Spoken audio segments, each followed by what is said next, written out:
Jadi di pedalaman hutan ini ya penuh dengan pepohonan yang sangat rindang, cahaya pun temaram di sela-sela dedaunan.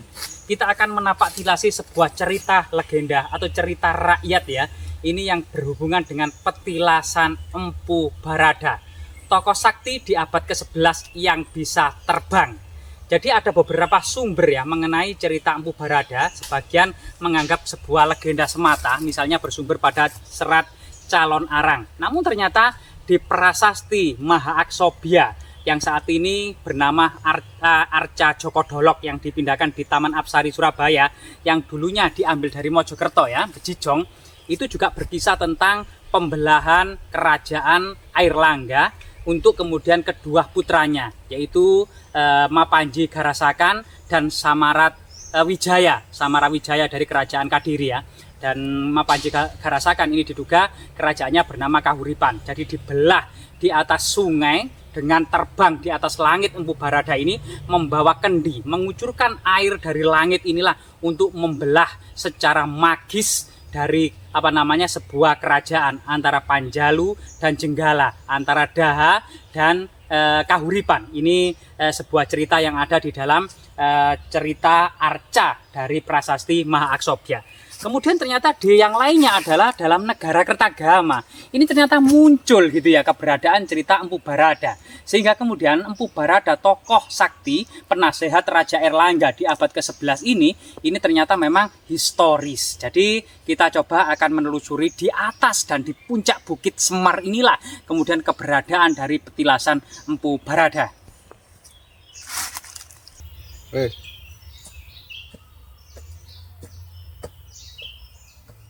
Jadi luar biasa sekali ya. Pertama dalam serat Calon Arang ya. Jadi kita flashback karena generasi nol atau generasi milenial mungkin sangat asing mendengar kisah tentang cerita Calon Arang.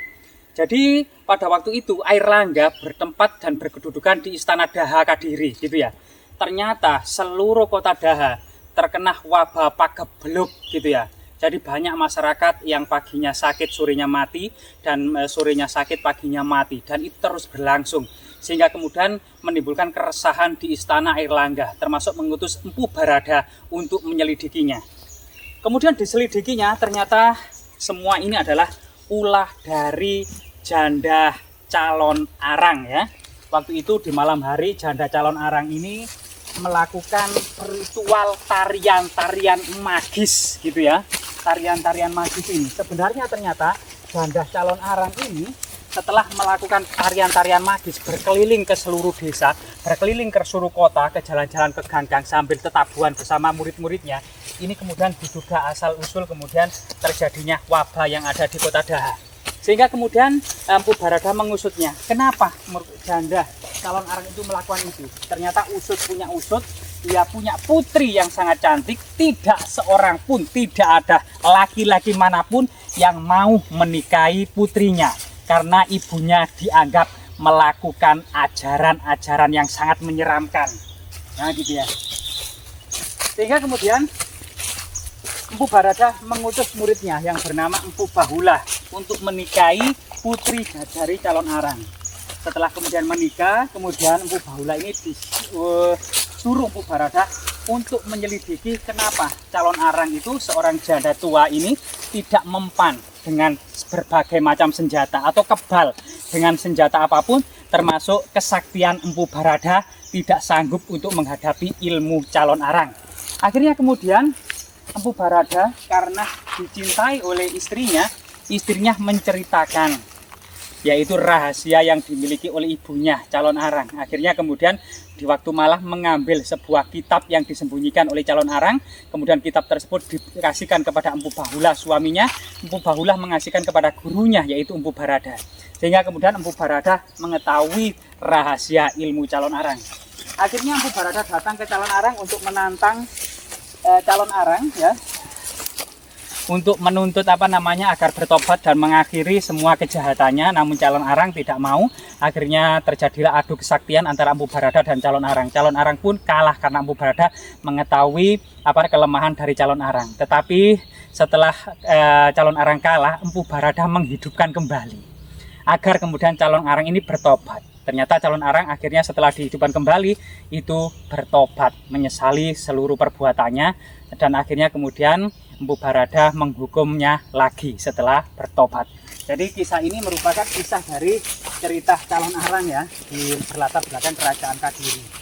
Sedangkan dalam kitab Negara Kertagama itu diceritakan bahwasanya Airlangga itu memiliki dua putra yang tidak mau mengalah gitu ya, yaitu antara Mapanji Garasakan dengan Samarah Saha, antara Samarah Wijaya. Nah inilah kemudian karena tidak mau tidak ada satupun yang mau mengalah, akhirnya Empu Bharata terbang di atas langit gitu ya, mengucurkan air kendi dan agar kemudian kedua kerajaan di Jawa Timur ini untuk kedua putra dari Airlangga. Sedangkan Airlangga sendiri tahun 1042 mengundurkan diri sebagai raja, fokus menjadi resi atau pertapa, diduga bertapa di Gunung Penanggungan, menjadi seorang maharesi yang dikenal dengan Paduka Empungku Sang Pinaka Catraning Buana atau Resi Gentayu. Nah ini sesuatu yang sangat luar biasa sekali. Jadi ternyata kemudian kedua cerita dengan satu tradisi serat ini ternyata memang mengungkap kesejarahannya dari Empu Bharata. Nah, sebentar lagi di belakang kita dengan sebuah bangunan yang sangat sederhana di bawah belimbing itu ya, di bawah belimbing kuno itu ada semacam petilasan yang sampai saat ini disakrakan oleh masyarakat sebagai petilasan Empu Bharata. Bagaimana kemudian kondisinya ya, mari kita lihat bersama-sama ya.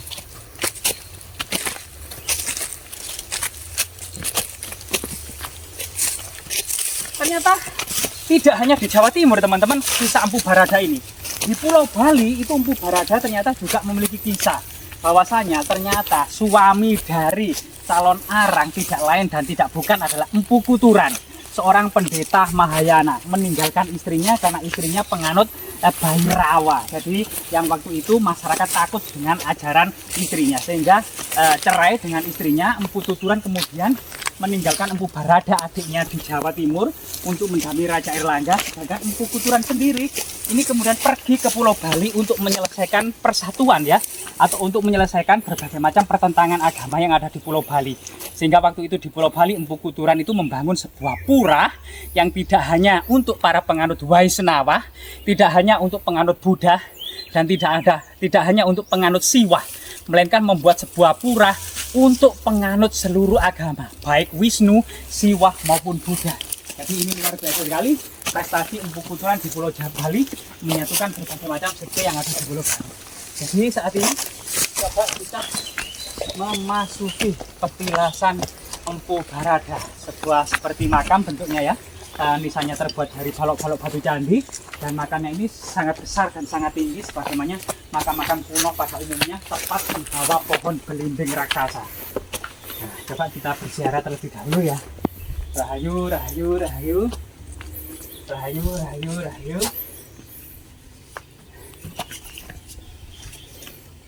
Rahayu, rahayu, rahayu.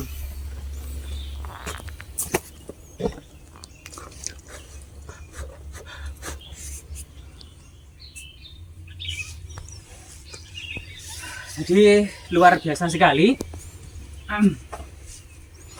Inilah salah satu kemudian seorang tokoh sakti yang bisa terbang di atas langit pada masanya. Selain itu juga pada kehidupan Jawa kuno ini kita akan mendapati sebuah fenomena dan pemandangan yang sangat menarik tentang kehidupan beragama. Empu Bharata adalah penganut agama Buddha Mahayana. Tempatnya adalah di asrama Lemah Citra. Saat ini adalah di Desa Bejijong atau di Siti Hinggil. Di situ juga ada candi Buddha terbesar di Jawa Timur ya, pada masa peradaban kuno, namanya Candi Brahu ya, dalam prasasti Waharu sejak Empu Sindok. Jadi termasuk Candi Gentong, Candi Brahu, Siti Inggil dahulunya merupakan sebuah kompleks kabudan yang sangat luas, yaitu baik asrama, mandala, candi maupun berbagai macam tempat para biksu Buddha. Bahkan dalam cerita Wargasari yang berjalan dari Lebak Jabung atau Sajabung sambil menikmati pemandangan dan mandi di sungai, kemudian berjalan ke barat melewati Banjaran Getas, kemudian Sumengkah, Kumitir, menuju ke Lemah Citrat untuk diwisuda wisuda sebagai seorang biksu muda. Ini juga menuju ke arah Bejijong saat ini. Bahkan kemudian Empu Barada yang beragama Buddha tadi ini memiliki murid yang menjadi raja, yaitu penganut agama Siwa, yaitu Raja Airlangga. Karena dalam beberapa prasastinya ini didharmakan disebut sebagai Batara Guru, atau disebut juga kemudian Resi Gentayu Sang Batara Guru ini adalah sebutan untuk para penganut agama Siwa. Namun pendharmaan atau candinya ini banyak membangun atau dibangun sebagai corak agama Wisnu. Jadi muncul sebuah Garuda yang kemudian dinaiki Dewa Wisnu adalah pendharmaan dari Raja Airlangga. Jadi kemudian diduga Raja Airlangga selama hidupnya adalah penganut Siwa, ketika mangkat didharmakan sebagai seorang Wisnu, memiliki guru sakti yang bisa terbang menganut agama Buddha. Salah satu ini adalah sebuah cita rasa peradaban kuno yang sangat toleransi, benar apa yang dikatakan oleh Empu Tantular dalam kitab Sutasoma Bhinneka Tunggal Ika Tandhana Dharma Manghwa. Semoga bermanfaat teman-teman.